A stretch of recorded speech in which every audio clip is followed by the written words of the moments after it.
आज से लगभग 1200 साल पहले इस धरती पर एक ऐसी जगह थी जहां दुनिया के हर कोने से लोग पढ़ने आते थे।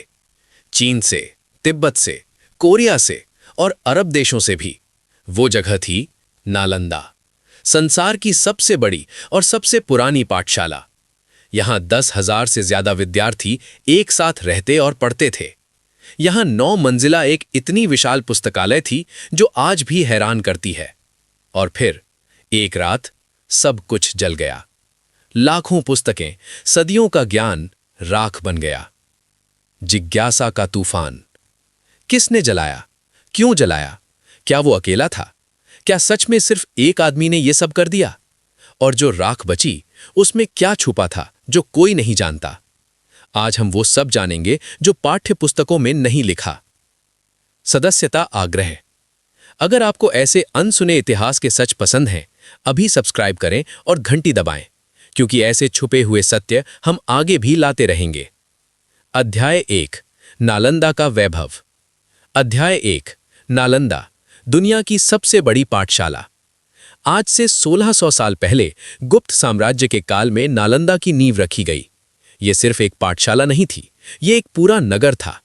100 से ज्यादा कक्षाएं, 10,000 विद्यार्थी और 2,000 से अधिक शिक्षक।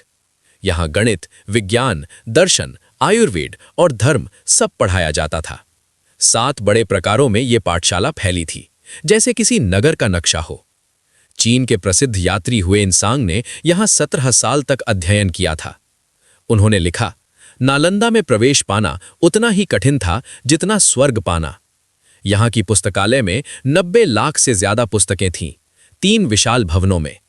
एक भवन का नाम था रत्न सागर, अर्थात ज्ञान का सागर। यहां आने वाले हर विद्यार्थी की परीक्षा द्वार पर ही ली जाती थी।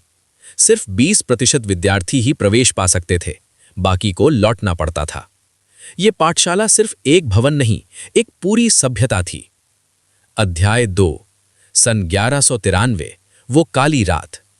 अध्याय 2, सन 1193, बिहार की धरती पर एक तूफान आने वाला था। बख्तियार खिलजी, एक तुर्क सेनापति, अपनी सेना लेकर आगे बढ़ रहा था। उसने पहले आसपास के गांवों को लूटा, फिर नालंदा की तरफ रुख किया।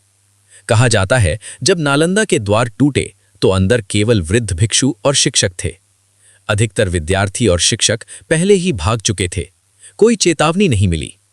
और फिर आग लगा दी गई। तिब्बती इतिहासकार तारानाथ ने लिखा, नालंदा की पुस्तकें 3 महीने तक जलती रहीं। 3 महीने। सोचो कितना ज्ञान था उस पुस्तकालय में। जब आग बुझी, वहां सिर्फ राख और सन्नाटा बचा था। अध्याय 3, असली सवाल, क्या खिलजी अकेला जिम्मेदार था? इतिहास में एक ही नाम लिखा है, बख्तियार खिलजी, लेकिन क्या सच इतना सीधा है? कुछ इतिहासकारों का कहना है कि नालंदा का पतन एक ही हमले में नहीं हुआ। 5वीं सदी में हूणों ने पहले नालंदा को क्षति पहुंचाई थी। फिर 8वीं सदी में गौड़ के राजाओं ने इसे तोड़ा था, और बार बार ये उजड़ता रहा और बार बार बनाया भी जाता रहा। लेकिन 1193 में जो हुआ वो सिर्फ आक्रमण नहीं था, वो एक सोच थी। ज्ञान को मिटाने की सोच, एक पूरी सभ्यता की पहचान को नष्ट करने की सोच। और वो ज्ञान जो खो गया, क्या कोई उसे बचा सकता था?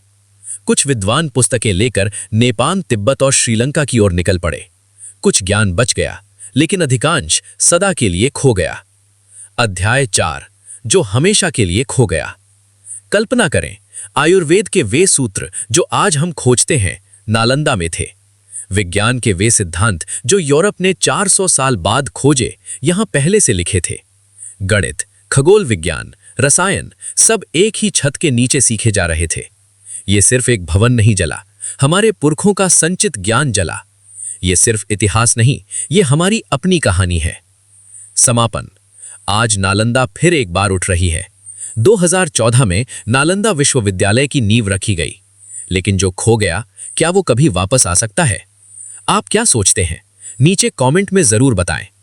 अगर ये वीडियो आपको पसंद आई, लाइक करें, शेयर करें और सब्सक्राइब करें।